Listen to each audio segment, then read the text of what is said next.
And I knew Bryson was in the lead, and then bogeyed 11, bogeyed 12, doubled 13, and then had an 8 on 17. Yeah, it was. He fell apart on that back nine. Ended up shooting like a +6 on the day. Yeah, he did shoot +6 on the day. He finished like, what was it, 3 over? That'll win you some tourneys. Yeah. I mean, that went from being in the either tied for first or either the outright lead to then like tied for 42nd.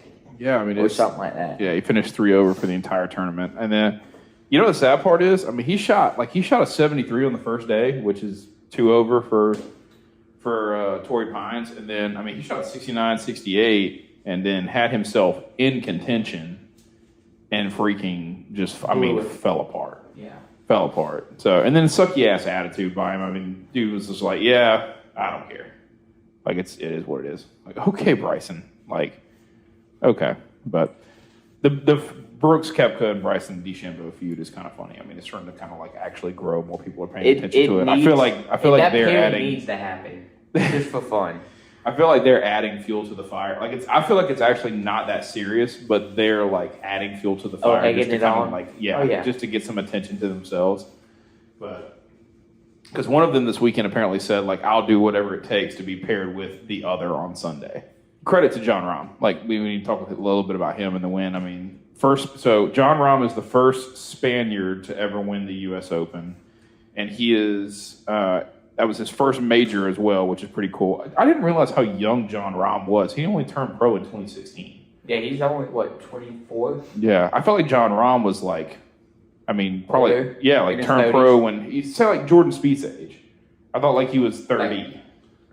Yeah, like 2013, 2014 was when he would have turned pro. Yeah, somewhere around there. Like I thought he was like close to 30, but didn't realize it was his first major, but I mean, he moved up the FedEx Cup to number 2, big win, U.S. Open, first Spaniard to win the U.S. Open. And the other note was there's only been, actually, y'all did you look at this? Okay, take a guess how many international players have won the U.S. Open out of the 121 U.S. Opens? 8. International players. Like, just not U.S. players. Yeah. Out of how many? 121? 121. 14. Okay. Y'all were a little strong on it. 35. Okay. He's the 35th international player to ever win the U.S. Open. Just the way you set it up, I thought it was gonna be some kind of real low number. I mean, I didn't realize that it had been that many, because I mean, there's just so many countries. And there's 156 people on the field. They all come over. Everybody wants to play in a major. Oh yeah. So I just thought there'd be more. But yeah, first international. I couldn't find the stat on it, but I heard it this weekend on the coverage. And I think if John Rahm wins the Open Championship, he would become the literal 20th international player to ever win a U.S. Open and the British Open in their career. Not the same year, but in a career. Solid. So. Pretty cool stuff for him. But John Rahm deserves it. Yeah, After really. being, was it the PGA Championship? He had to withdraw because he tested positive for COVID, I'm pretty sure. It wasn't the PGA Championship. I think it was the week after. I think it was the Memorial. Either way, he was leading. Had a 6-stroke lead in the tournament, and they made him withdraw. And now, either a week later or 2 weeks later, he is winning the U.S. Open. Yeah, I mean, I think he was going into Sunday or like finishing his round on Saturday, and they came up to him and was like, "Hey, you tested positive." Yeah. So, I mean, just really, really sucks for him. But so it didn't get those points. That'd be hard to stomach on that one. Yeah. Wait, so you missed out those points in the FedEx Cup, but now you missed out the money. I mean, you're in the lead. Yeah. Like, it's not a huge purse, but damn, man, like that's still going to be a nice purse that you get paid out to. I mean, it's still probably $1 million, probably for that. I don't know. I looked it up. It was a $12.5 million purse for the U.S. Open this year. Yeah. John Rahm walked away with $2.25 million for 4 days worth of work. Well, probably 6 days worth of work with practice rounds. Yeah. Either way, you spent the whole week practicing and getting ready. Yeah. Walked away with, you said how much? 2.25. Yeah. $2.25 million. Yeah, pretty solid. So, I did want to kind of point out, I thought it was kind of funny. I don't know if y'all got to watch a little bit of the last round, but we had there is Russell Henley, which is a guy from Georgia, and I think he went to Georgia too, but he currently lives in Daniel Island, South Carolina. So he's kind of like a South Carolina resident, I guess. But Big Boy was sitting here in 6th place, right here, on the pay of 4,459, so basically $446,000. Going on to the 18th, gets himself in position for a birdie, which would solidify the 6th place for him. Instead, he 3-putts it for a bogey and drops down to a tie for 13th. It cost him $211,000. I mean, I feel like expensive putting. Well, I feel like that happened. Just like 2 years ago, same thing kind of happened. A guy went into I want to say it could have been either Koepka, DeChambeau. They went into the clubhouse, like tied for 6th or something like that. And then the guys that were left playing out there, 2 of them dropped out, dropped a couple shots. I think the lead. Next thing you know, he was tied for 2nd.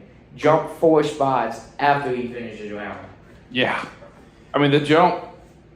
Just the significance between 2nd and 4th. They had Louis Oosthuizen finished 2nd, which I don't even want to. I feel bad enough for Louis. I don't want to dog him for how terrible he played in the final 3 holes. But he shot even on the day. So he didn't play terrible. But John Rahm came and shot, a 6 under on the day? Yeah, but I mean, the fact of the matter is Louis had a chance to beat, to either tie or beat Rahm going into 17. He had a chance to tie. Yeah, well, I mean, he had a chance to tie or beat Rahm if he birdied both 17 and 18. But, I mean, he goes, he legitimately on 17 at the tee box, everybody's saying he's got to go right, he's got to go right, he's got to go right. The pressure of the U.S. Open gets to him because he's the last guy in. Yeah. And freaking pulls it left out of bounds. Has to take. He's in the penalty area. Has to take a drop back. Hits the shot up. Ends up having a chance to par the putt, but it's probably like an 8-10 foot putt, and he misses. So, I mean, he had his moment, and it's kind of been a thing across his career. I didn't realize how many times he's had a shot at winning something. Oh yeah, he's tied for 2nd. And it's not on anybody else. It's literally just on him to perform, and he can't do it. Yeah, he's been tied for 2nd in 4 or 5 different majors throughout his career.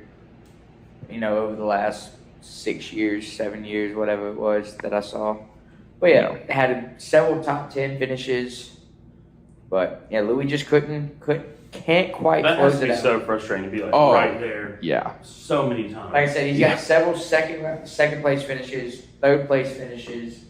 I think he had a 6th and a 9th, but still be top 10. You're right there. You're just 3 or 4 strokes out, and could be sitting a lot better. And I think Louis has actually won a U.S. or a Open championship, what people call the British Open. So.